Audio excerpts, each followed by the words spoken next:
Friends, లైఫ్లో కొంచెం సరదా ఉండాలి. ఈ వీడియో చూస్తే గ్యారంటీ మీకు సరదాగా ఉంటుంది. ఎందుకంటే ఇది చాలా కొత్త టాపిక్, ఎక్కువ వర్క్లో యూజ్ చేస్తాను. ఇంటర్వ్యూలో ఎవరు అడగరు, భయం పడకండి.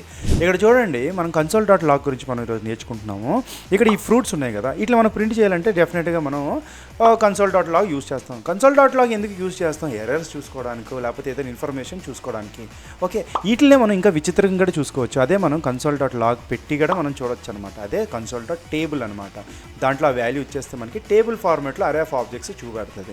ఇది మాత్రం కాదండో, ఇంకా గ్రూప్స్ కూడా మనం చేసుకోవచ్చు. సపోజ్ ఏదైనా ఒక విషయాన్ని వాళ్ళగా స్ట్రింగ్గా మనం పేరించుకొని ఆ గ్రూప్ ఆఫ్ విషయాలు అండ్ గ్రూప్ని అలా ఎండ్ చేస్తే అది మనకి ఒక గ్రూప్లో చూపెడుతుంది అనమాట.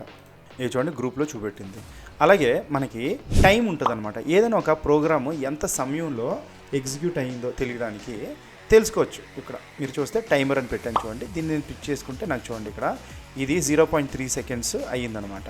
అలాగే మనకి ఇంకా చాలా ఉంటాయి. ఫర్ ఎగ్జాంపుల్ కన్సోల్.అసెట్, ఇది ఓన్లీ ఎర్రర్ ఉంటే మాత్రమే చూపెడుతుంది అనమాట.